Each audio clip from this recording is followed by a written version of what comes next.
अस्सलाम वालेकुम नाजरीन, आप देख रहे हैं इजी कुक विद अस्मा और आज मैं आपके लिए कराची की मशहूर शनवारी दुम्बा कढ़ाई की रेसिपी लेके आई हूँ, जो कि मैं शनवारी लैम कढ़ाई बनाऊँगी। गोश्त का फ़र्क है लेकिन रेसिपी सेम है।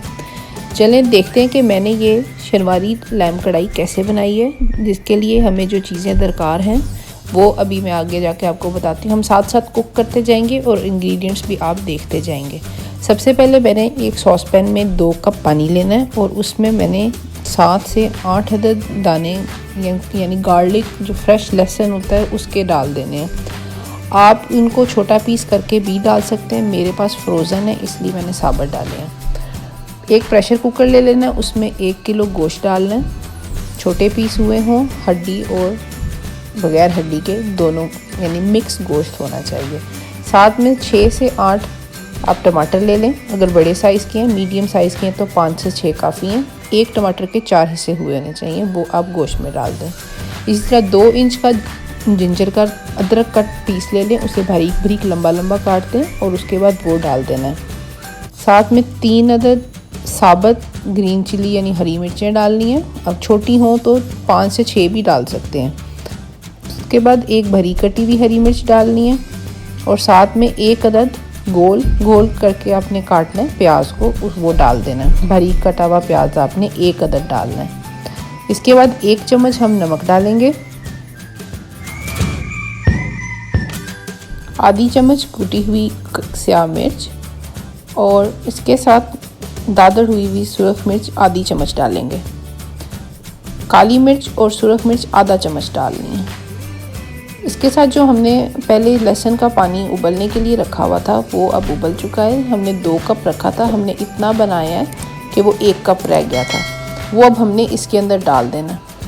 इसके बाद हम इसे थोड़ा सा मिक्स करेंगे 1-2 मिनट के लिए और उसके बाद 10 से 12 मिनट के लिए हम इसे प्रेशर लगा देंगे। और उसके बाद हम खोल के एक बार चेक करेंगे गोश्त को कि नरम हो गया। अगर नहीं हुआ हो तो आप 2 से 3 मिनट के लिए और मज़ीद प्रेशर लगा सकते हैं, क्योंकि लैम और गोश्त के पकने में फ़र्क हो सकता है। अब हमने 10 से 12 मिनट बाद खोल के चेक कर लिया, लैम जो है वो बिल्कुल नरम हो चुका है, गोश्त गल चुका है। अब मैं इसे नॉन स्टिक फ्राई पैन में निकाल लूँगी ताकि ये खुल के बोटियाँ ना टूटें और अच्छे से इसमें बन जाए। प्रेशर कुकर में हमने सिर्फ गोश्त गलाने के लिए डाला था, उसमें जल्दी गल जाता है इसलिए। अब हमने पानी को खुशक कर लेना है। जैसे ही पानी खुशक हो जाएगा अब हम इसमें देसी घी डालेंगे। देसी घी हमने 2 चम्मच डालें, तकरीबन 50 ml बनेगा। 50 ml के करीब आप देसी घी डाल दें।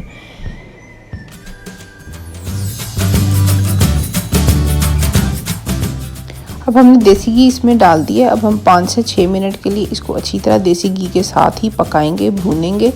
उससे इसका एक नया ही यूनिक किस्म का टेस्ट तैयार हो जाएगा। इसको अच्छी तरह आपने 5 से 6 मिनट के लिए तेज़ आंच पे भूनना है।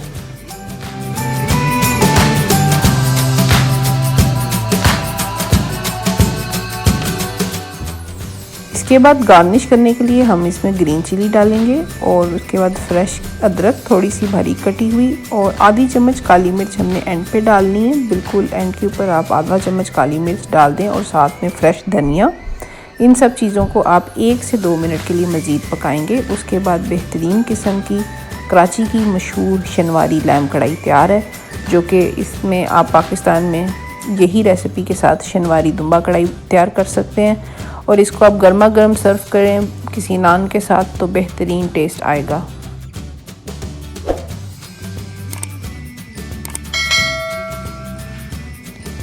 जी नाज़रीन, बेहतरीन किस्म की कढ़ाई तैयार हो चुकी है। उम्मीद है आपको ये रेसिपी बहुत पसंद आई होगी और आप भी ट्राई करें और मुझे कमेंट में ना बताना भूलें कि आपको ये रेसिपी कैसी लगी। इंशाल्लाह किसी अच्छी और बेहतरीन रेसिपी के साथ मिलते हैं किसी नेक्स्ट वीडियो में। तब तक के लिए इजाज़त दीजिए। अल्लाह हाफिज़। और आप इस बटन पर दबा के मेरा चैनल सब्सक्राइब कर लें ताकि आप हर आने वाली वीडियो को देख सकें।